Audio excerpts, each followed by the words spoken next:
Hey guys, and welcome back to History Revision Success and your America GCSE topic. So we're going straight back into 1932, which is just after the Great Depression. And if you remember, we've recently just looked at the Great Depression, the impact it had, and how Hoover reacted to that. So every 4 years, an election is held for the post of President of the United States.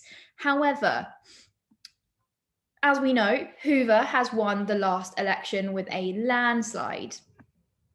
This time, though, he's up against Franklin Roosevelt.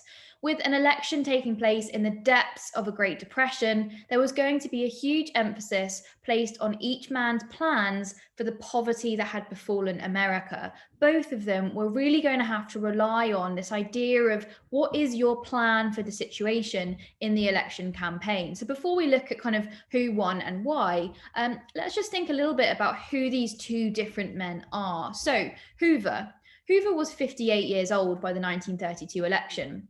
He had been orphaned young at the age of 8 and was raised by two uncles. He had previously worked in an office before going to university to study engineering. By the age of 21, he worked as a gold miner for 10 hours a day, 7 days a week. So he worked incredibly hard. Whilst there he had saved money, and he had saved enough to go and work in the gold mines of Australia. By the age of 40, he had become a multi-millionaire, at which point he retired from mining to enter politics. What's important to note here is that Hoover was entirely a self-made man. He worked incredibly hard to achieve his own success, which had an impact on his political policy of rugged individualism. So it helps us to understand a little bit and understand Hoover's background in order to know why he makes the choices he does when he's president. Now, we know he belonged to the Republican Party, traditionally favored by business people and the wealthy. Republican policy was to not interfere too much in the daily lives of citizens, this idea of laissez-faire. He had an excellent early career and helped feed the starving in Europe after First World War. He became president in 1928 when many Americans were making lots of money and could afford luxuries like cars and radios. As we have already seen, Hoover did very little to help with the Depression. He believed in rugged individualism, that people should be able to overcome any problem without help and achieve success through their own hard work. He decided to let America recover on its own. Hoover was also not a very good public speaker, and his belief in rugged individualism made him look uncaring. This made him unpopular. He was often pelted with eggs on his election campaign, and in one city he was even greeted with signs that said "Hang Hoover." So Hoover is facing re-election on the backdrop of this. Whatever he does in his campaign, he can't erase in the minds of people what and how he's acted over the last 4 years. Now, on the other hand, we have Franklin Roosevelt.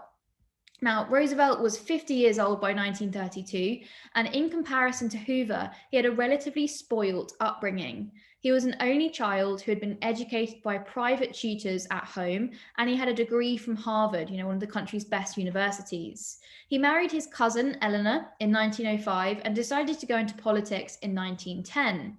He belonged to the Democrat Party, despite the fact that many of his family were Republican.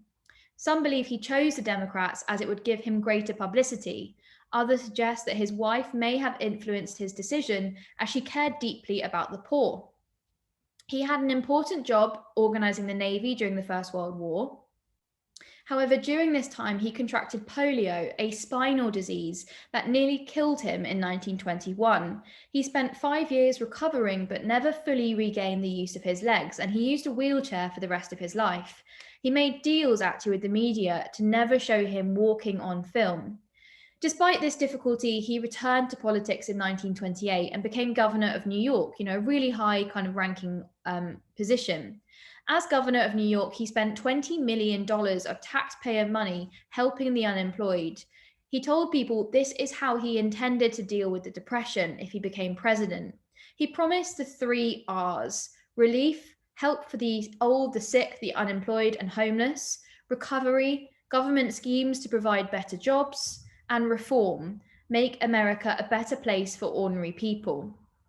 This was what he called his New Deal and convinced people it would be a better life. He took this around the country, making up to 15 speeches a day. His official campaign tune, Happy Days Are Here Again, could be heard everywhere he went. Roosevelt went on 20,000-kilometer whistle-stop tour, often making speeches at the back of a train. He also used the radio in people's homes, and he called these fireside chats. This caught the public attention and imagination and led to one of the biggest election victories in US history. Roosevelt won 42 out of 48 states and 57% of the popular vote. Like I said, this is the greatest victory ever recorded in the US election at the time. Despite the fact that he won such a convincing victory, the American Constitution states that a losing president is allowed 4 months to finish off their work. This meant FDR could not start until March 1933. These months we call the lame duck months. Hoover used this time to spend money. For example, he gave loans to businesses in trouble. During this time, the Depression got even worse. So it must have been very frustrating for FDR to sit back and wait for 4 months watching Hoover spend more money and not make any kind of, successful gains in that time. Now, watch the next video to find out about what FDR did once he had become elected.